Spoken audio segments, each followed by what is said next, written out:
suis un peu à contre-jour, c'est la fin de la soirée, je tourne une partie de la vidéo seulement là. On verra demain soir si je fais l'autre partie. Et comme je suis à contre-jour, on voit pas mes beaux yeux verts, mais c'est tant pis, c'est un sacrifice auquel je dois céder. Voilà. Donc comme vous l'avez vu en mars, j'ai posté qu'une vidéo finalement.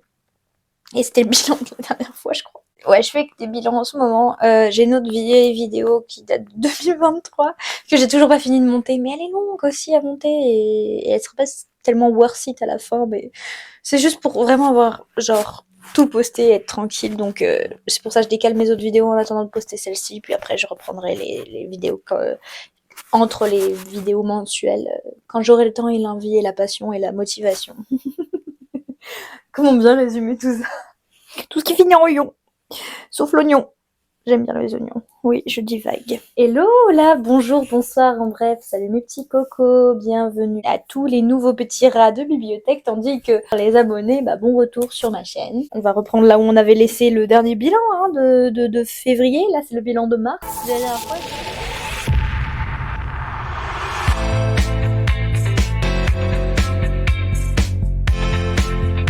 La dernière fois, je vous ai dit, j'étais en train peut-être de lire, je crois, A Court of Mist and Fury, donc un palais de colère et de brume, je crois.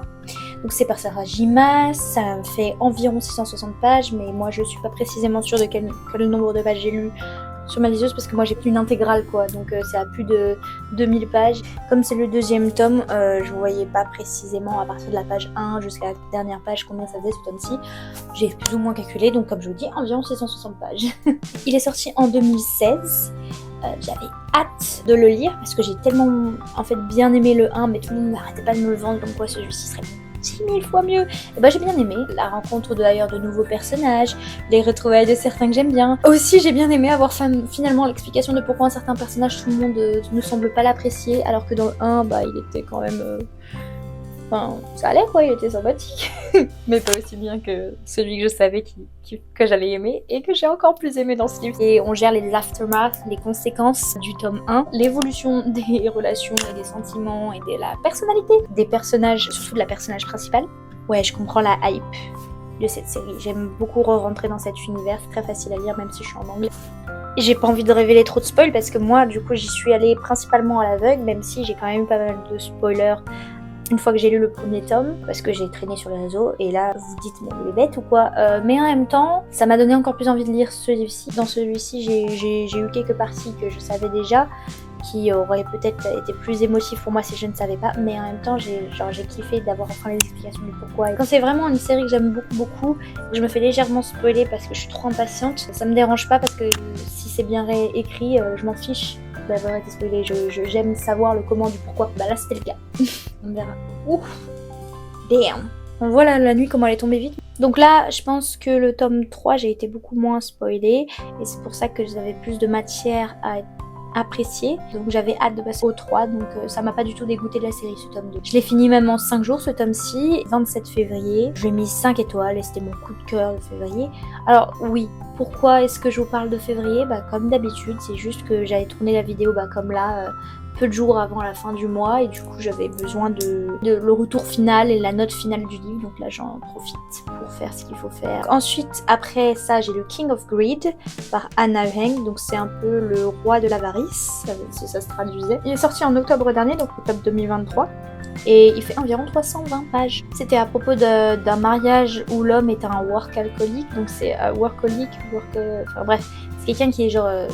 marié à son boulot et de sa femme un peu délaissée alors que c'est un jeune couple parce qu'ils se sont mariés très tôt et du coup elle demande le divorce au bout de quelques pages dans le livre alors qu'on sentait que ça traînait déjà dans les tomes précédents puisqu'on les voyait comment elle était en train d'apprendre à devenir un peu plus indépendante, à s'épanouir par elle-même et à chaque fois qu'on mentionne le mari qui bosse et qui remarque rien, elle est en mode c'est la vie. Voilà, là, je veux passer à autre chose et j'avais envie qu'elle soit heureuse parce que c'est vrai que quand on est dans son point de vue, la solitude, côté je suis amoureuse de quelqu'un, je lui dois le respect et il me doit le respect et il n'y a pas de souci là-dessus, on est fidèle et tout ça, mais c'est juste qu'on n'arrive plus à avoir les mêmes objectifs, à être tout le temps ensemble et j'ai pas l'impression de m'intéresser, j'ai pas l'impression d'être la même femme pour lui qu'il l'était avant ou d'avoir le même mari. J'avais envie qu'elle soit heureuse quoi. Ça m'a beaucoup touchée. Je n'ai pas l'habitude de ce genre de lecture-là, dans ce sens-là, où ils sont déjà ensemble et il va y avoir une grosse rupture dès le début parce qu'elle fait la demande du divorce, quoi.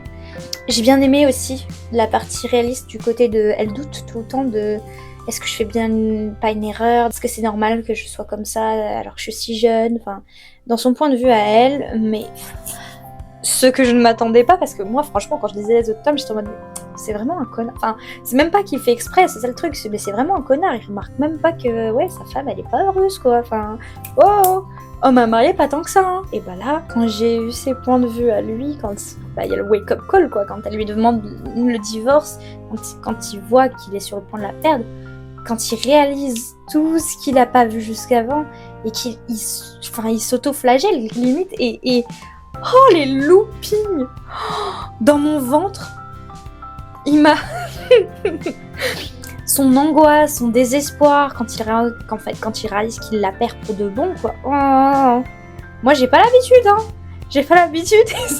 Je passais quelques jours chez mon copain quand je le lisais et je lui racontais. J'étais là, non, mais tu te rends pas compte et tout. Et lui, il était en mode, ça t'angoisse trop de si on avait une rupture, nous.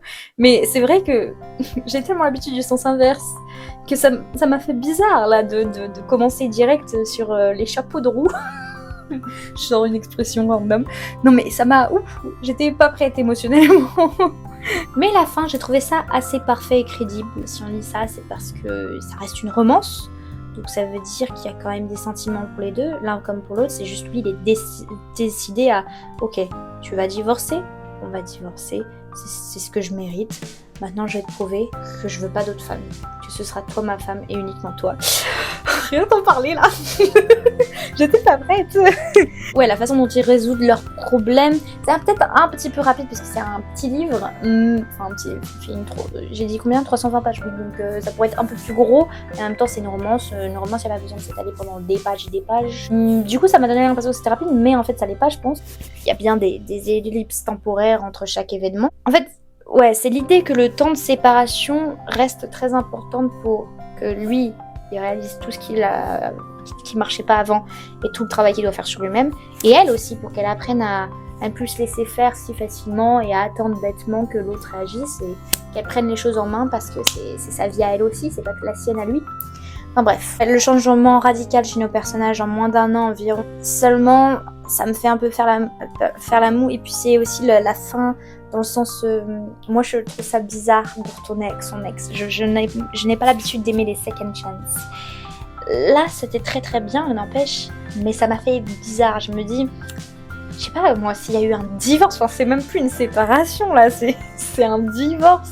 C'est difficile de croire que plus tard, même si ça s'améliore, le gars, qu'il retombera pas dans ses habitudes ou tout ça, ou qu'ils vont pas se reséparer et que... Ça me paraît bizarre de voilà. Mais bon, c'est peut-être parce que je suis une enfant de parents divorcés et que moi je les vois pas du tout se remettre ensemble et qu'il y a zéro souci avec ça. Mais genre dans les films et tout ça, quand à chaque fois ils essayent de remettre des gens qui sont divorcés ensemble, je me dis... Ouais, bon. Mais c'est de la fiction, on va dire qu'on permet que ça arrive. Donc je l'ai fini le 29 février, pile le dernier jour du mois, et je lui ai mis 4 étoiles, ça reste une très bonne... Et ouais, il m'a fait ressentir pas mal de choses, je dirais que c'est un peu épicé, ça c'est sûr. C'est tous les livres d'Anna Weng, hein, le son. Je croyais pas qu'il allait me plaire autant ce livre-là. Mais en même temps, pour un livre sur cette troupe-là, je m'attends pas à mettre 5 étoiles. Donc... Ça fait qu'en février, j'ai fini avec 13 livres terminés. En fait, j'ai fini plus tôt que prévu le livre Court of Mist and Fury et du coup King of Greed aussi. Ça a fait que ça en a ajouté plus que ce que j'avais prévu à bilan du fin de février. Donc voilà, c'est pour ça aussi que je précise des trucs dans cette vidéo aussi. C'est pour vous tenir au courant des petits changements qui se sont passés entre temps parce que je ne peux pas parfaitement prévoir dans quel ordre, à quelle vitesse je lis les choses. Donc j'ai beaucoup aimé et j'ai enchaîné jusqu'à tard la nuit tous ces 2 romans qui m'ont plu. Et maintenant, on passe pour le mois de mars, le 1er mars, qu'est-ce que je lis? Get a Life, Chloe Brown. C'est écrit par Talia Hibbert, sûrement en anglais, sorti en 2019 et il fait environ 365 pages. En fait, c'est un peu comme Trouve-toi et ta vie, un peu. Oh, il y a le reflet de téléphone. On va faire comme ça. Je mettrai les images ici pour éviter qu'on voit. Oh, et on voit un peu mon armoire ici. Bon. c'est pas grave, la suite de la vidéo sera mieux. Demain, quand je retournerai, ce sera mieux. C'est un sweet boy qui physiquement a l'air d'un bad boy, avec tout le temps une veste en jean noir. C'est un grand monsieur bien musclé, bien baraque. Et apparemment, il fait peur avant dans le sens, il fait la gueule, on dirait. Mais non, c'est un tout mignon, tout doux, tout nounours en fait. La personnage féminine, c'est une jeune femme pulpeuse, c'est-à-dire taille plus, avec un handicap invisible. Non visible, c'est pas invisible. Elle a des douleurs chroniques et elle est noire. Elle vient d'un bon milieu. Lui, il vient... Ouais, il est pas plein non plus, mais c'est pas un riche. Et du coup, elle fait très solitaire et mal polie. En vérité, c'est juste qu'elle est très sarcastique. Et les événements se déroulent sur une très courte période de temps, en fait. Mais le développement des sentiments est si bien développé que l'écrit, en fait, est très original, j'ai trouvé. C'est pas un anglais américain. J'ai direct capté la différence entre quand je lis de l'anglais américain. Cette fois-ci, c'était vraiment british. Hein. C'est une romance entre voisins qui ont du mal à communiquer, du coup, au départ, parce que tous les deux ont leur première impression de l'autre, et c'est pas une super dû à des mauvaises situations de première impression. Ils ont tous les deux un mauvais opinion de l'autre et ont tous les deux un passé. Ils déportent leur trauma de précédentes relations sur toutes futures relations à venir. C'est-à-dire, elle s'attend forcément à ce que quelqu'un la critique par rapport au fait que elle est handicapée, et lui, il s'attend forcément à ce que quelqu'un l'utilise pour le maltraiter, quoi. Mais en fait, elle a vite besoin de cet homme pour réaliser une sorte de bucket list, donc une liste de choses qu'elle veut faire depuis qu'elle a frôlé un accident, et que du coup, elle est en train de réaliser que sa vie, elle est emmerdante. Du coup, elle veut se trouver une vie. Elle vit rien de transcendant, et si elle mourait demain, en gros, elle trouve que le résumé de sa vie, il y a rien, quoi. Elle est en mode, moi je veux faire ça, et il y a 2-3 trucs pour lesquels il peut l'aider.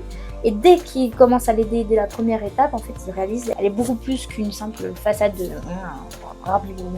grognonne, là. Il faut, et elle aussi, elle faut, alors qu'ils sont, genre ils sont en mode, mais il y a deux jours, je te croyais infernal, et finalement, j'aime bien passer du temps avec toi et tout, et franchement, voilà, je ne dis pas plus pour éviter le spoil, ça reste une romance, on sait comment ça finit, mais j'ai bien aimé, je m'y attendais pas. Je pensais que, en fait, je l'avais ajouté parce que je voyais tout le monde en parler, que c'était une bonne représentation pour une femme noire et handicapée, que c'est très rare dans les romances et tout ça.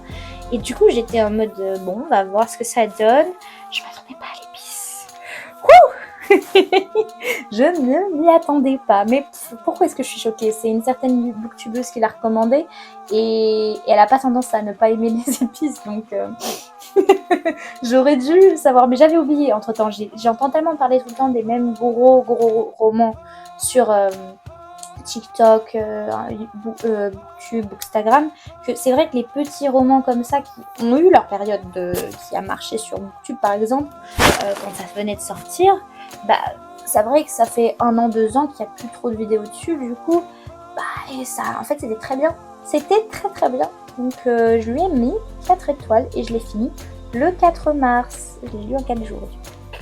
Ensuite, j'ai lu The Stolen Heir, donc l'héritier trahi, je crois c'est en français, par Holly Black. Il faisait 355 pages environ et il était sorti en janvier 2023, donc l'an dernier. C'est la suite, mais pas exactement, de la trilogie The Cruel Prince, le prince cruel. Et c'était une trilogie, et ça reste une trilogie, c'est pas devenu une quadrologie, je ne sais pas comment on dit, c'est pas grave. Mais ça, c'est comme un spin-off. Vous voyez, quand il y a The Vampire Diaries et qu'après il y a eu The Originals, c'est un spin-off. Quand il y a Game of Thrones et House of Dragons, spin-off. Enfin, voilà. Donc là, c'est la même chose, mais en livre. C'est-à-dire qu'on est dans le même univers, on a certaines mentions de certains personnages des tomes précédents, mais des personnages des tomes précédents qui étaient secondaires ou juste, en fait, très très jeunes, pour que ce soit nos héros, et entre temps, ils sont devenus nos héros dans ce tome-ci. On suit une nouvelle protagoniste qui, elle, à l'inverse dans Cruel Prince, qui était une humaine qui a grandi dans le monde des fées et qui a cette mentalité de fée, mais qui en même temps a tous les attributs physiques et les faiblesses d'une humaine, elle, c'est l'inverse. Elle est une fée qui a grandi dans le monde des humains et qui ensuite a été ramenée dans le monde des fées pour vivre dans le pire royaume possible, qui a vraiment en fait une enfance de merde. À plusieurs moments, j'avais de la compassion pour elle parce que franchement, à chaque fois, elle repense à sa famille humaine et et à leur réaction quand ils ont vu à quoi elle ressemblait vraiment sous sa forme fée, alors qu'ils avaient été manipulés, et que toute sa vie en grandissant, elle sait pas si elle revenait les voir, s'ils voudraient à nouveau d'elle, ou parce qu'ils avaient été ensorcelés, ou si c'était sincère et qu'ils la détestaient, quoi. Parce qu'ils pensaient que c'était un monstre. Bref, donc elle est apparue à la fin de La Reine sans Royaume, ce personnage, et elle semblait très froide, détachée, alors que c'était qu'une enfant. Et là, on voit qu'en grandissant, avec les conséquences de ce qui s'est passé dans La Reine sans Royaume, ça s'améliore pas sa vie. Quand elle retrouve donc le petit frère de l'héroïne dans notre trilogie de base, qui s'appelle Shen en français, Hawke en anglais, ils ont été plus ou moins amis quand ils étaient enfants. En fait, on sait pas si c'est une romance dans ce livre. Ouh là là, je veux dire une grosse bêtise là qui va m'attirer les foudres des gens. Mais je crois que je préfère au tome d'avant, c'est-à-dire je préfère à La Reine sans Royaume. Je savais pas à quoi m'attendre en fait quand je lisais ça. Autant La Reine sans Royaume, enfin toute la trilogie Prince Cruel, j'étais au courant de quoi ça allait parler. Là, je ne savais pas. Donc j'y suis allée à l'aveugle et j'ai été agréablement surprise. Donc on suit en fait une sorte de quête tout le long du roman avec un trio de personnages et on est tout le temps dans l'incertitude de savoir, du point de vue de notre héroïne, si on peut faire confiance à ces deux personnages qui nous suivent, mais en même temps il y a genre des menaces beaucoup plus intenses de chaque côté qui sont prêts à nous quick, puis il y a tout le reveal de la fin où en fait tu sens qu'il y a des sentiments, elle a des sentiments pour Shen, mais lui on sait pas si c'est juste un excellent séducteur comme son beau-frère qui est notre fameux prince cruel, ou s'il est sincère, s'il avait prévu de la trahir.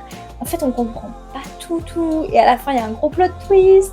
Du coup, j'ai un peu envie de lire la suite, j'admets. Ça m'a réconcilié un petit peu, parce que là, j'avoue que j'étais pas motivée pour lire ça, moi, à la base, après La Reine sans Royaume. Mais j'ai été impressionnée. Je l'ai commencé le 4 mars, en fait, à midi.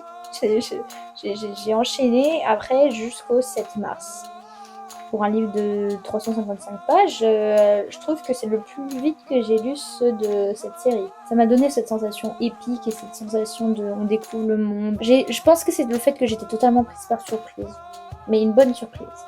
Ensuite, j'ai lu Kiss and Don't Tell, Embrasse et ne dis rien, par Megan Quinn. Il faisait 410 pages et c'est sorti en 2021. Je croyais que c'était sorti plus tôt.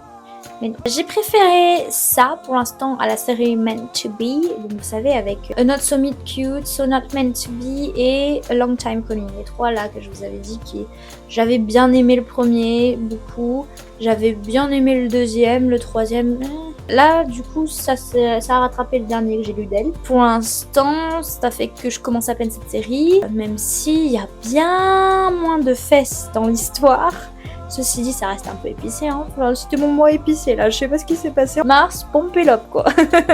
Donc, c'est sur un joueur de hockey qui a eu un accident lorsqu'il a joué une game dernièrement. Il s'est pris je sais pas comment ça s'appelle, un palais, je crois, à la vitesse à laquelle il lance au hockey, donc plutôt fort. Depuis, il est pas super bien dans son assiette parce que trouve qu'il joue mal et ça se voit qu'il est encore perturbé par l'accident et que c'est en train de coûter des victoires à son équipe. Et là, du coup, juste après qu'ils ont terminé la saison, après une perte, je crois, et ils sont en vacances entre couilles, entre poteaux. En fait, ils viennent d'arriver et il y a un orage et donc ils ont pas encore fait des courses et ils ont pas parce que en fait c'est une maison de vacances d'un de leurs potes qui est riche.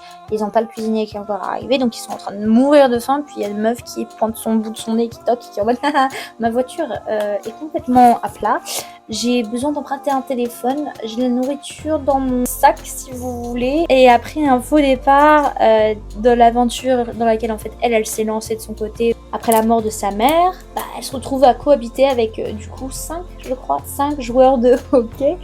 Bon, c'est à la fois elle avait un petit coin de sa tête qui était en mode c'est peut-être pas une bonne idée, c'est des étrangers, et à la fois il y a un mode putain je suis dans un rêve. Et du coup elle se rapproche de celui-ci, lui il est tout de suite intéressé, et en fait les deux ils ont l'impression de se connaître, mais ils savent pas d'où. Je révèle rien. Normalement si vous regardez la quatrième de couverture, vous voyez le résumé, C'est un peu déjà dit, mais bon, au cas où, je laisse la surprise, voilà. Il y a eu plein de moments drôles. Les garçons entre eux, ils étaient trop drôles. Il y a eu des situations où j'ai rigolé. Le flirt aussi était pas mal. Je sens que j'ai hâte de lire les prochains tomes sur les coéquipiers.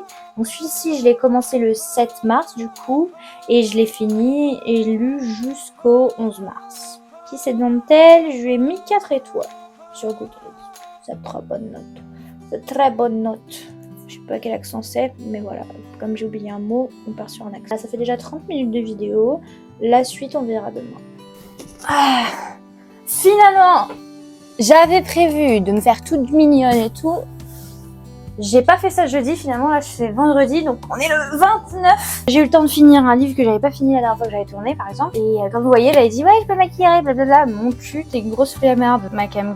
Donc à partir de là, faut se taire. Faut se taire, faut assumer.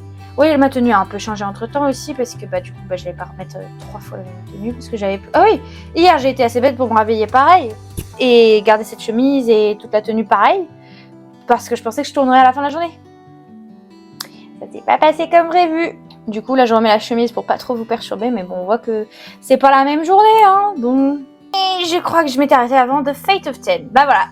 Le prochain livre que j'ai lu, c'est The Fate of Ten par Peter Kussler. Donc c'est aussi en français, en fait c'est traduction mot pour mot. En français c'est Le Destin de 10. Il faisait environ 400 pages. Je l'ai commencé le 11 mars et je l'ai fini le 14 mars. Donc en 3 jours, j'étais plutôt motivée. C'est la suite et le 6e tome, je crois. Oui, le 6e tome de la série, appelé numéro 4 ou number 4, qui fait partie d'une saga qui s'appelle L'Héritage des Loriens. Et après les gros reveals les grosses révélations que je ne peux pas vous révéler parce que justement c'est du spoiler par rapport parce que c'est déjà le tome 5 du dernier tome, on sent qu'on atteint là quand même, on est à l'apogée de la série principale de cette saga parce que tous les personnages et les batailles sont en train de se multiplier, de se rencontrer, il se passe plein de choses là.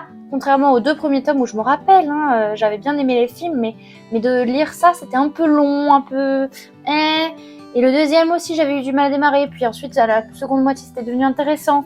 Et depuis le 3, boum boum boum, ça enchaîne des bangers, ça devient mieux là, les gros livres, parce que les petites nouvelles, j'ai eu des fois où ça m'intéressait parce que ça parlait de personnages qui m'intéressaient, et d'autres fois c'est la déception parce que c'est une petite nouvelle et que on aurait pu s'en passer. Bon là c'est pas le cas, c'était super, j'étais à fond dans l'action et mon seul bémol, c'est qu'on sent que l'auteur a créé un dernier conflit à la fin, une dernière occasion manquée de se débarrasser des méchants là, pour pouvoir continuer à poser problème pour encore faire un autre livre, alors qu'on était, on était si proche de finalement voir le bout du tunnel de toute la grosse intrigue de ce grand méchant, comment on s'en débarrasse. On était à ça. On était proche d'enfin les vaincre. Ma série dont je vous parle depuis plusieurs vidéos de bilan mensuel à propos de ces 9 adolescents extraterrestres avec leurs aides humaines et autres qui, au fil de l'histoire, sont rentrés dans la confidence et dans l'action et qui se sont réfugiés sur Terre et qui peu à peu se rassemblent pour affronter une espèce ennemie qui cherche à conquérir la Terre, bien évidemment. Et après avoir, par contre, c'est ça qui est cool pour une fois pour nous, c'est après avoir exterminé déjà l'autre espèce. Et justement, dans ce tome-là, c'est bon, je crois que les méchants, ils en ont eu marre d'attendre de tuer les 9 derniers petits ados. Enfin, ils sont plus 9, d'ailleurs, c'est 9 d'ailleurs, mais ça c'est pas un spoiler, on le sait dès le tome 1. Donc ils ont commencé à un peu envahir la planète là, et donc on est en mode... c'est super ça rend le danger encore plus important. Maintenant déjà, avant on pouvait passer incognito et tout ça. Maintenant, c'est la planète entière qui est en mode... une petite frayeur quoi. Les premiers tomes n'étaient pas ouf, mais plus j'avance, plus je kiffe absolument les dynamiques de l'histoire et les relations entre les personnages surtout. Il n'y a pas beaucoup de romance, mais il y en a un petit peu. Et là, à la fin là, il y a une romance. En fait, il y a un personnage qui est... le personnage principal, il a très vite une amoureuse dès les premiers tomes. Et du coup, je me fiche un peu de leur histoire parce que j'ai pas eu beaucoup de build-up romantique et c'était pas une relation waouh ou quoi. Mais là, il s'est passé un moment un peu... j'ai ressenti le côté, ils sont juste des adolescents et ils sont en train d'affronter littéralement le monde entier. Et le petit moment romance, voire tragique de la fin, là je suis en mode... ça sonne pas bon là. Ça sonne pas bon pour la suite.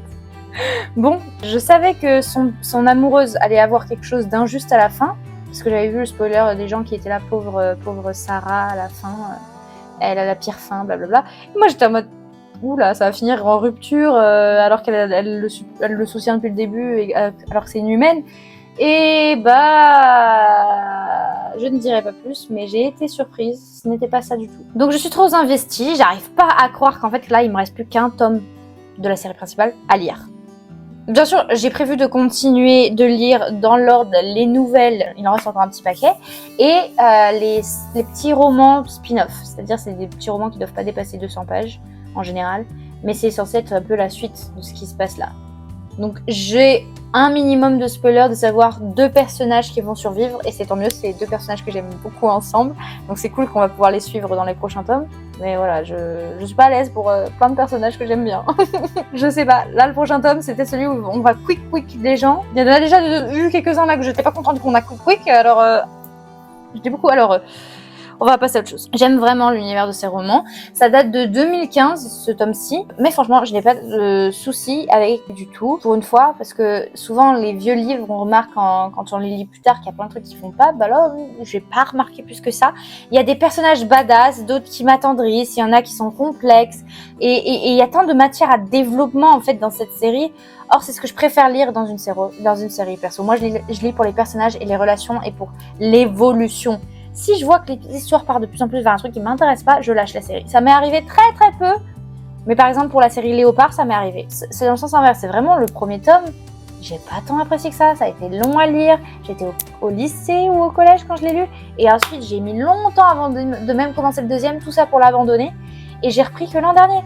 Et là, à partir de là, j'ai commencé à rekiffer. Faut donner sa chance à ces livres. Je lui ai mis 5 étoiles et j'hésite à le proclamer mon coup de cœur du mois. Peut-être que ça l'a été parce que j'étais vraiment hyper motivée de lire tout ça et de retrouver ces mots. Mais bon, avec ce qui a suivi et ce qui reste encore à lire, disons que déjà j'ai eu un bon mois de lecture et que surtout ça reste à débattre. J'arrive pas trop à savoir si j'ai un top 1 vraiment là ce mois-ci. Après là, j'ai lu Addicted to You. Donc il n'y a pas de traduction française du titre, mais si je dois vous faire la traduction de ce que ça veut dire en français, c'est plutôt des mots transparents, mais au cas où je vous le dis, c'est addict de toi. Addict à toi. C'est écrit par les sœurs Krista et Becca Ricci. Ça faisait 325 pages et c'était publié en 2020. Il a été recommandé en tant que la série préférée d'une booktubeuse américaine que je suis, qui m'a donné envie de lire en fait parce que son engouement autour de cette série a l'air d'être vraiment passionné et sincère, et du coup je suis curieuse. Moi forcément je me dis c'est vrai que sur Instagram ça fait très instagrammable ce livre et cette série parce qu'ils sont très jolis, il y a des couleurs, c'est simple, c'est épuré souvent les couvertures. Si on parle des récentes, parce que je crois qu'il y a des anciennes couvertures ou alors un style à l'ancienne, ou alors quand tu vas dans d'autres pays les maisons d'édition sont un peu moins stylées. Bon mais bref. Donc, ça appelait beaucoup sur Instagram et à cette booktubeuse, donc j'ai été curieuse, je l'ai ajoutée. Mais je m'attendais pas à grand chose de ça parce que je sais pas, je suis plus motivée pour les trucs fantastiques ou vraiment que je sens qu'il y a une bonne fanbase derrière, plutôt que des romances contemporaine en général. J'aime beaucoup lire. Cette booktubeuse m'a donné envie de lire tout plein de livres et j'ai commencé par ceci. J'ai fini le 17 mars alors que j'ai commencé le 15 peut-être même, mais je me lance dans une nouvelle série et ça s'appelle les Calloway Sisters. C'est bien compliqué avec tous les tomes et le fait que cette saga soit apparemment composée de 2 séries qui s'intercroisent. On m'a recommandé un ordre sur internet, je le suis et j'ai commencé par ce livre-là. Ça, tout le monde a l'air d'être d'accord que c'est par celui-ci qu'il faut commencer. C'est plutôt la suite de à quel moment j'intervertis les 2 séries qui est pas... Tout le monde n'a pas l'air sûr pour, bon, c'est pas grave. C'est pourtant ni de la science-fiction, ni de la fantasy, mais bien des romances modernes. Donc c'est très rare qu'il y ait des grosses séries aussi longues de romances modernes qui marchent autant. Ce que je peux dire d'après ce premier tome, c'est qu'on aborde en fait des thèmes très originaux, justement. Ça a été ma petite surprise. Je savais que ça parlerait de l'addiction. Déjà, c'était le jeu de mots avec le livre, mais je connaissais pas le thème de l'addiction sexuelle. Il y a l'alcoolisme aussi dedans, mais abordé sous un mauvais jour, mais parce que c'est jamais bien l'alcoolisme, mais c'est pas sous le côté oh, regardez-le, ce clochard il fait que boire, c'est sous le côté on est vraiment dans la psyché des personnages. Et encore lui, c'est le personnage secondaire, c'est l'amoureux, donc on n'a pas précisément tout encore. Mais elle, son cerveau, elle, comment elle fonctionne, leur rapport, leur relation, c'était quelque chose d'assez surprenant à lire parce que c'est pas du tout comme un roman classique, la façon dont l'histoire se déroule, l'ordre des choses et tout ça. Enfin, donc c'est au sein d'une famille riche aux États-Unis et ça parle de la relation semi-toxique parce qu'en fait, forcément, comme ils sont tous les deux addicts, il y a forcément une part de toxicité entre les deux. Mais quelque part, aussi, ils sont les seuls à se comprendre, ils sont souvent là l'un pour l'autre, ils ont un système mis en place qui à la fois permet à l'autre de profiter de leur addiction, ce qui n'est pas une bonne chose, mais en même temps qui permet d'être là pour l'autre et ils sont les seuls à se comprendre et ils respectent l'autre, ils sont pas en train de le traiter comme de la merde parce qu'il a quelque chose de pas normal. Les addictions n'y sont pas glorifiées, mais mises en avant pour qu'on puisse, je suppose, mieux comprendre en fait. Plusieurs fois, en fait, j'ai été émue par l'histoire et par, en fait, ce côté que ils s'autodétestent. Les deux personnages s'autodétestent, ils s'estiment au plus bas, mais ils peuvent pas continuer. Enfin, ils peuvent pas s'empêcher de continuer et ils se sentent comme des grosses déceptions. Ils en ont marre de décevoir leur famille et ils ont l'impression que leur famille serait mieux sans eux, mais en même temps, ils continuent à cacher la vérité à leur famille sur leurs problèmes, quoi. Et donc à continuer à les décevoir et ils estiment, enfin c'est vraiment, ça m'a beaucoup touchée ça, ce côté-là. C'était presque une lecture sans étoiles, mais je me suis contentée de mettre 4 étoiles à ce roman parce que de 1, l'évolution de la romance m'a perturbée, j'admets, j'aime bien mes petites routines de d'abord on fait semblant de pas s'aimer, ou alors on est dans le déni, puis ensuite on se rapproche, puis ensuite boum on est ensemble, pas forcément la rupture au 3e acte, mais bon, elle est pas trop mal non plus. Et après, j'aime bien quand on a le temps avant qu'il y ait la romance, puis c'est les gros moments dramatiques, les grosses confessions et tout ça à la fin, et qu'on a un petit peu de positif à la fin. Là, en même temps, c'est que le début d'une série, donc c'est normal que ce soit pas une conclusion nette. Enfin, la vitesse à laquelle je crois que c'est même avant la moitié du livre qu'ils sont en couple, ou enfin bref, un truc comme ça. Oui, parce que du coup, moi là, j'ai un peu du mal à genre, je m'imagine peut-être un tome de plus, mais j'ai du mal à imaginer toute une série sur ces personnages, parce que même les personnages secondaires, ils se sont déjà mis en couple. Et c'est un couple que j'aime bien, donc soit ils vont casser, et là je vais pas être contente, soit on va revivre l'histoire, mais de leur point de vue, ça me paraît chaud. Ou alors, on va apparaître au moment où ils sont déjà en couple. Je sais pas, ça me perturbe. Ça me rend curieuse, j'admets, mais ça me perturbe. Ouais, je ne sais pas si je suis vraiment pour que notre héroïne en fait reste avec ce personnage masculin qui souffle chaud et froid à cause de son problème. Et elle aussi, en fait, est loin d'être parfaite pour lui à cause du fait que, du coup, c'est une addict. Ils arrêtaient pas de répéter qu'ils étaient amis d'enfance, mais en fait, je les voyais pas proches ou à l'aise comme ça, je sais pas. On est direct rentré dans le moment où en fait, elle a clairement des sentiments pour lui, et on a presque l'impression que dans la façon dont elle parle, ils ont toujours eu ces sentiments un peu ambigus l'un envers l'autre, mais avec ce rapport à l'alcool et l'autre, le sexe, ça faisait que ils ont jamais vraiment plongé là-dedans. Puis il y a eu apparemment des années de miscommunication, de problèmes de communication, et qu'il y en a un qui a caché ses sentiments, alors qu'on aurait pu régler les soucis qui faisaient qu'on avait l'impression que l'autre nous aimait pas, bref, des trucs comme ça. Aussi, il y a un reveal concernant un personnage secondaire qui me laisse plutôt mitigée. En fait, ils ont sorti ce gros cliché qu'on voit toujours partout dans les séries B, qui manque parfois d'originalité, mais qu'on aime quand même consommer parce que pour le drama et que c'est un petit guilty pleasure, donc un petit plaisir coupable, c'est comment on dit ?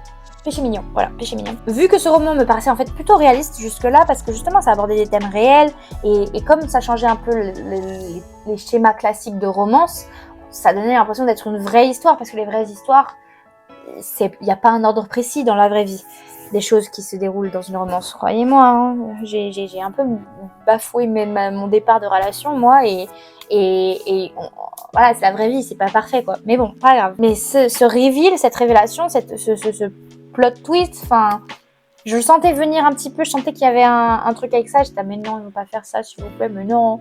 Et ils l'ont fait. Et ça m'a un peu cassé le côté réaliste que j'ai apprécié de ce livre. Mais j'ai aimé et je vais continuer à lire la suite, ça c'est sûr. Donc pour un rapide résumé, au cas où vous n'avez pas compris, il s'agit d'une romance entre deux amis d'enfance qui font semblant de sortir ensemble depuis 6 ans, pour que leur famille les laisse aller à l'université ensemble et loin d'eux, et ça leur permet à l'un comme l'autre de couvrir leurs problèmes. Lui, il boit constamment de l'alcool beaucoup trop fort pour n'importe qui d'autre, et elle a besoin d'actes sexuels de n'importe qui, en plus d'elle-même, au moins une fois par jour. Et nous en sommes à un stade dans les histoires où les deux sont en train de... En fait, lui, il a apparemment déjà fait pire, mais bon, là, il est en train de vraiment boire beaucoup. Et Et elle est en train d'aller beaucoup plus loin qu'ils n'ont jamais été parce que leur dépendance d'autant plus forte, parce qu'elle commence à vraiment dérailler, à en avoir besoin de plus en plus par jour. Elle tente des trucs, voilà, elle perd la notion du temps. Enfin, c'est très intense. La dépendance est d'autant plus forte, alors que notre héroïne n'arrive pas à savoir si en fait ce fameux love interest fait très bien semblant de jouer la comédie avec elle, ou s'il veut secrètement être celui qui a en fait assouvirait ses besoins à elle en sortant avec elle pour de vrai plutôt qu'un défilé d'inconnus et de coups d'un soir. Mais le problème c'est qu'elle-même, même si elle a des gros sentiments pour lui, elle sait pas si niveau monogamie elle peut tenir parce que à cause de son addiction quoi, elle a pas envie de le tromper et si jamais elle se met avec lui et elle a l'impression que du coup ça fait que avec son problème à Mel, elle se fait pas confiance quoi. Je recommande beaucoup. Parce que ouais, c'était impressionnant. J'espère que la suite en vaudra le coup. Tout le monde me dit la série est très bien. Donc j'estime que ça devrait se passer comme la plupart des séries que j'ai lues. C'est le tome 1 est bien, mais ok. Et ensuite, de plus en plus, ça plaît. Bref, je recommande comme beaucoup avant moi et je suis curieuse de voir à quoi on s'en tiennent en fait les presque 10 autres tomes environ et romans de la série. Il faut que j'avance dans mes lectures et je verrai quand je serai au tome 2 où il y a des petits entre des fois des semi-romans. J'ai prévu d'essayer de tout lire. Si vraiment ça me plaît pas, j'arrêterai bien sûr, mais moi là pour l'instant ça fait partie de ma pile à lire dans un certain ordre et j'ai tout mis. Donc American Royals 4, numéro 4. De Catherine McGee qui s'appelle Reign en anglais et donc ça doit être Règne en français. Il faisait environ 420 pages et il a été publié en août 2023 donc c'est il y a moins d'un an et je l'ai fini là le 20 mars alors que en 3 jours du coup et c'est la suite de ce que j'ai lu dans le mois. Donc il y a beaucoup de triangles amoureux. Elle nous a assuré que c'était le dernier tome de la série, cette autrice. C'était compliqué pour moi de voir comment elle allait résoudre tout ce qui se passait à la fin. Et donc, il y a quelques petites fins ouvertes pour certains semi-couples, on va dire, parce que là, à la fin, elle est en train de voir quelqu'un avec qui elle s'est rapprochée, mais en même temps, elle n'est pas vraiment avec lui parce qu'elle a dit qu'elle veut prendre les choses doucement. Et puis, il y a son ex qui repointe le bout du nez à la fin et qui est en mode « Je veux que tu me laisses une chance parce que cette fois-ci, j'arrête de fuck up et je reste avec toi. » Et j'ai envie de tout faire pour te plaire et blablabla. Et je veux profiter qu'on soit dans un autre pays. Et du coup, ça laisse ouvert. On ne sait pas ce qu'elle va faire. Et c'est la fin de la série, donc il n'y aura pas de suite. Donc ça me rubs me wrong in the wrong way. Alors en français, c'est quoi ? Ça me déplaît, ça me met mal à l'aise. Je ne sais pas, je ne suis pas fan. Et moi-même, je ne savais pas qui choisir par contre entre les deux gars. Parce que le nouveau gars, il a l'air bien, mais ça fait pas assez longtemps qu'on est là. Et l'ancien gars, c'est vrai que ça se voit qu'elle a vraiment des sentiments pour lui. Et même moi, il y a plusieurs moments, je voulais qu'ils tournent ensemble. Mais en même temps, j'en ai marre que ça fasse le yo-yo là entre les deux. Moi, j'en ai marre. J'aime pas quand on me ravale son vomi, donc c'est un peu bizarre. Mais en même temps, c'est particulier parce qu'on sait pourquoi il y a eu plusieurs fois yo-yo. C'est qu'il y a quelqu'un qui l'a manipulé lui. Et, enfin bref.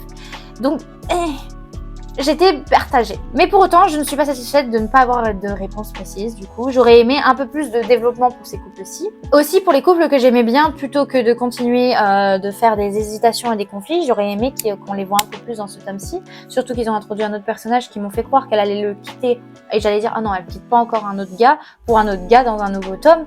Alors que celui-là, il est génial. Et qu'ils ont fait quelque chose de magnifique à la fin du tome 3, tous les deux. C'était un des rares points positifs. Et là, ça recommence et ça fait genre, ça va pas aller entre nous. Non, moi je cautionne pas. J'étais accrochée tout du long de ma lecture parce que c'est comme un Gossip Girl. Il se passe 10 000 choses et t'as envie de savoir qui va finir avec qui, le drama, tout ça. Mais la façon dont c'est géré après coup, je me dis, ouais, bon, on fait beaucoup de voyages de l'un à l'autre et tout ça. Et ouais. Je sais pas si j'arrive à me faire comprendre. Les presque belle et bien finale rupture là, bref, j'ai quand même été agréablement surprise par plusieurs points de l'histoire et le retour d'un personnage qui n'était pas là dans le tome précédent, mais dont une bonne partie de son rôle dans le... En fait, je l'avais adoré et son rôle dans le deuxième tome, j'avais aimé dans quel triangle amoureux il se mettait. Là, avec les deux personnages qu'on a à la fin, ça aurait fait un A5 cercle amoureux, quoi. C'était quelque chose. C'est pas juste un cercle, c'est un pentagone, c'est une étoile. Ça aurait été compliqué à gérer. Mais c'était intéressant. Et là, en fait, c'est bizarre parce qu'il revient dans ce tome-ci en mode j'ignore complètement la fille avec qui j'ai fait semblant d'être intéressée dans le tome 2 pour finalement être vraiment intéressée à la fin. Et que la première fille avec qui moi, secrètement, je voulais qu'il soit dans le tome 1, mais qui dans le tome 2, j'ai commencé à avoir des conflits parce que voilà, dès qu'il y a un triangle amoureux, des fois, je suis mais c'est vrai que la deuxième option est pas si mal. La première, c'était une relation en fait, il voit une méchante, c'est la méchante, mais pas vraiment. C'est une antagoniste dans la série, celle qui manipulait d'ailleurs l'Audia dont je vous ai parlé, là vous êtes perdus. Et ben lui, il la voyait pour ce qu'elle est réellement et il l'aimait quand même. Donc j'avoue, ça m'a quand même attiré ce genre de dynamique dans un couple. Mais comme il a commencé à s'intéresser à son ennemi pour faire semblant, pour la nuire, pour l'empêcher d'aller voir ce que la madame manipulatrice voulait pas qu'elle voit, j'avoue que j'aimais bien le côté qu'il était en train de tomber pour la gentille. Et puis ensuite, dans le tome 3, comme je vous ai dit, je me suis mis à shipper les deux filles entre elles, les deux ennemies entre elles. Et là, lui, il revient. Il y a le prince Lex là qui a fait le yo-yo entre les deux filles parce que il se laisse manipuler trop facilement et qu'il sait pas choisir ses sentiments apparemment. Et lui il revient mais il ignore complètement la fille, l'autre fille. Il retourne direct sur son ex, celle qui manipule et tout. Et en mode il a jamais eu de sentiments pour elle. Et même elle agit comme si elle avait jamais eu de sentiments pour lui alors qu'à la fin du 2 elle était quand même un peu bouleversée d'apprendre que voilà. Enfin, du coup j'avoue j'aime bien son retour. J'étais contente de le revoir. Charmer notre chère madame manipulatrice en fait au fil de la série on a de plus en plus de compassion pour elle quoi parce que c'est vraiment en fait on comprend que c'est vraiment pas par choix, enfin si c'est par choix mais en fait c'est vraiment parce qu'elle estime que c'est nécessaire et qu'elle n'a pas d'autre choix que de faire ça que de manipuler tout le monde pour devenir une princesse. Et donc j'aime bien quand lui il réapparaît et que du coup elle se met à douter parce qu'elle est en mode franchement est-ce que ça vaut vraiment le coup d'être princesse alors que lui je l'aime et tout. C'était vraiment genre j'aime trop. Et donc j'aimais bien ça mais j'aurais aimé qu'ils ignorent pas complètement ce qui s'est passé dans le tome 2 entre lui et un autre personnage. Mais bon elle avait déjà un autre triangle amoureux à gérer à la fin et finalement il n'a pas été géré, j'ai pas la réponse. Ouais je sais pas, ça fait partie des sortes de petites péripéties qui ont été survolées de la romance qui m'intéressait. Donc bon pour la conclusion de la série ça aurait pu être mieux, j'admets. Mais j'aime tout de même beaucoup retrouver cette série. Ça me donnait l'impression de regarder une série avec un tas de chips là. Donc ça me plaît. J'ai mis 4 étoiles, je reste généreuse. Mais je reste beaucoup plus intéressée par les 2 premiers tomes. Les 2 premiers tomes restent à jamais mes 2 préférés. Qui j'avais mis 5 étoiles. Je les ai quand même ajouté ces 4 tomes à ma wishlist et je voudrais quand même les lire. Même si pour une fois, la série, elle a fait comme ça. Elle a fait « Wow !» Et ensuite « Oh !» Et ensuite c'est « Ah !» Et là c'est... Ça reste plat les derniers. Il y a un petit peu d'intérêt, mais c'est pas autant que les 2 premiers. Mais comme j'ai tellement aimé les 2 premiers, je suis prête à faire ce sacrifice. C'est pas un sacrifice du tout, j'ai quand même bien aimé les derniers. D'obtenir dans ma bibliothèque ces tomes-ci. Qu'est-ce que j'ai lu ? J'ai lu le fameux A Court of Wings and Runes, donc un palais de cendres et de ruines, par Sarah J. Maas, qui faisait environ 725 pages. Il a été publié en 2017. Moi, je l'ai fini le 25 mars. Comme les enjeux de la romance concernant le personnage principal ont déjà été gérés dans le tome 2, là j'étais un peu déçue là-dessus, dans le sens où ils sont juste un couple plutôt... Enfin, il n'y a plus trop de romance entre deux, enfin il y a des scènes normales mais il n'y a plus le build-up, il n'y a plus le côté, la tension et tout ça, parce que ça y est, c'est réglé tout ça. Par contre, c'est les personnages secondaires qui commencent à... Il y a des petits indices de romance par-ci, par-là, t'es en mode il y a un petit reveal sur certains personnages et même on rentre un peu plus dans la politique de ce monde parce qu'on rencontre enfin les High Lords, c'est comment les lords, les hauts lords des autres. J'ai pas lu en français donc je sais pas comment ça se dit en français. Les autres chefs de chaque cour de ce monde de fake et chaque pouvoir et il y a la guerre qui approche, donc ça y est, les conflits arrivent, le combat, l'action, tout ça. Ça, c'était intéressant. Le groupe d'amis qu'on retrouve, qui est un peu une famille, donc une famille recomposée, mais pas vraiment parce que c'est pas des gens qui font partie de la même famille. À part si on compte le fait que du coup, il y a l'ajout de ces 2 sœurs qui étaient humaines jusque dans le tome précédent et qui intègrent ce groupe-ci. Donc, c'est pour ça qu'il y a un peu plus de romance dans ce tome-ci, dans le côté personnage secondaire. Je sens que je rentre dans la partie des livres qui a plus à tant de gens de la communauté de fans et j'ai beaucoup aimé, mais peut-être que j'ai encore préféré les 2 tomes précédents dans le sens où pour une romantasy j'ai quand même besoin que la romance me... Mais j'aime beaucoup cet univers, j'aime beaucoup ces personnages, j'aime beaucoup ces relations, j'aime beaucoup cette dynamique. C'est pas que ça me plaît moins, c'est que j'aurais aimé encore plus. Pour un truc de 700 pages, c'est beaucoup, 700 pages. Et j'ai quand même trouvé que j'étais pas satisfaite à 100% dans le sens où je veux plus. Donc est-ce que j'ai un veux plus, genre je suis pas satisfaite, ou est-ce que c'est un je veux plus, genre j'ai tellement kiffé que j'aurais aimé plus? Je sais pas. Je suis indécise là-dessus. Comparé aux 2 premiers tomes où c'était clairement je veux plus. Et du coup j'ai lu plus. Et là c'est un plus qui plaît, mais peut-être pas autant. Je reste contente. J'en dis pas plus et je vous évite le spoil parce que c'est une série qui vaut le coup de découvrir par soi-même et pour éviter le spoil comme moi je fais. J'ai mis 5 étoiles sur Goodreads et je ne pense pas que ce soit mon coup de cœur du mois, bien que c'était très très proche de l'être. Ensuite, là récemment, je viens de finir Take a Hint par Talia Hibbert. Take a Hint, Dani Brown. Et Take a Hint, ça veut dire comprends les indices. C'est pas vraiment comprendre les indices, mais comme on y est, fais plus gaffe. Il n'y a pas exactement de similitude en français. Et je peux chercher la vite fait. Take a Hint en français. Ah oui, comprends l'allusion. Sois pas bête en face d'une allusion. Enfin, réveille-toi, en gros. Take a Hint, Dani Brown, parce que ça c'est le nom de la personnage principale, par Talia Hibbert. Ça a été publié en 2020. Il faisait environ 285 pages. Je l'ai fini le 28 mars, donc hier. Et c'est le tome 2 de la série Les Brown Sisters. Cette fois, ça aborde le thème de l'anxiété et des déceptions romantiques. En gros, notre perso masculin a vécu quelque chose au niveau de la famille et gère pas toujours bien son deuil. Enfin, en fait, c'est pas au niveau de la famille, c'est au niveau d'un truc tragique. Et donc, il gère toujours pas très bien son deuil parce que déjà de base, c'est un anxieux, mais surtout, c'est un gros romantique qui a peut-être eu un petit crush sur la deuxième sœur de la famille Brown, donc la sœur du personnage principal de Get a Life, Chloe Brown. Trouve-toi une vie, Chloe Brown. Et il la voit tous les jours au travail. Et vu que c'est un agent de sécurité de la fac et elle est une professeure de littérature, et lui, il sait qu'elle fait que des coups d'un soir, alors que lui, il lit des romans d'amour et tout ça, donc il veut de la romance. Donc il tente rien avec elle, quoi. Et elle, au contraire, elle veut en faire son sex friend. Elle est en mode, j'ai l'impression que tout m'indique, tout fait allusion à ce qu'ils deviennent le parfait sex friend pour moi. Et du coup, ils doivent faire semblant de sortir ensemble depuis qu'il y a une vidéo qui est devenue virale d'eux. Quand un jour, il l'a aidé dans une certaine situation dans la fac. Et donc les étudiants les ont filmés, ils ont trouvé que c'était trop mignon et que c'était un couple goals. Et que ça lui a apporté à lui de la visibilité pour une sorte d'association qu'il gère de côté. Et elle, du coup, elle se sert de ce prétexte pour essayer de se rapprocher et lui faire comprendre que, hey, on n'est pas obligé de vraiment sortir ensemble, mais on peut baiser. C'est très cocasse, j'adore leur répartie. Lui est si amoureux et prêt à tout pour elle, tandis qu'elle reste butée et dans le déni de ses propres sentiments, mais quand même elle est très attentive à lui, elle veut prendre soin de lui. C'est très pur, je trouve. Pour des scènes aussi peu pures et bien épicées, c'est très pur leur amour l'un pour l'autre.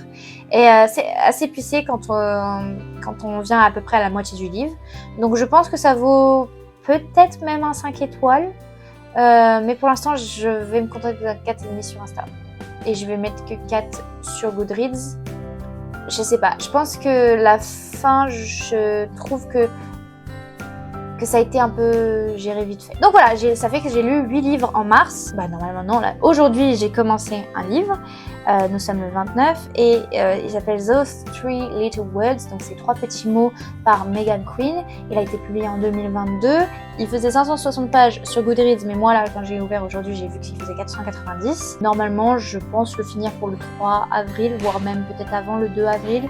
Mais bon, ce sera pas fini ce mois-ci. Là, juste, je le commence et je lis 100 pages par jour. Je vais faire ça, ouais. Et ça a l'air d'être une romance entre... c'est la suite de Kiss and Don't Tell. Voilà, c'est la suite de Kiss and Don't Tell. Et donc, c'est un autre coéquipier de cette équipe de hockey. Et lui, par contre, il est en train... En fait, il est très, très attiré par la sœur de son coéquipier qui est le personnage principal dans le tome 1, donc dans Kiss and Don't Tell. C'est pas un spoil parce que ça s'est abordé très vite dans le tome et c'est dans le résumé. En gros, après un coup d'un soir, elle est enceinte et c'est le bébé surprise. Et donc là, je viens à peine de lire le moment du reveal de quand elle lui dit à lui. Donc pour l'instant, c'est assez gênant parce qu'il était vraiment ultra intéressé par elle et ça se voyait qu'il commence à avoir des sentiments mais qu'il s'en rend pas compte. puis d'un coup là ils sont en train d'être tout bizarres l'un autour de l'autre. Donc pour l'instant je suis pas fan, mais bon j'ai encore 390 pages à lire, donc je pense qu'il y a de quoi développer. Voilà, c'est tout pour mars. Je vais pas vous m'étaler d'autant plus, je pense qu'en plus il commence à faire de plus en plus sombre, je sais pas si vous me voyez bien, et moi il faut que je fasse 2-3 trucs, je dois aller quelque part, c'est pour ça que je speed un peu. Sur ce, je vais retourner à Malzeux, j'espère que vous allez lire de bonnes lectures comme d'habitude, je vous le souhaite en tout cas, bonnes fêtes, bonnes vacances, je vous dis bisous bisous, à la prochaine, bye bye.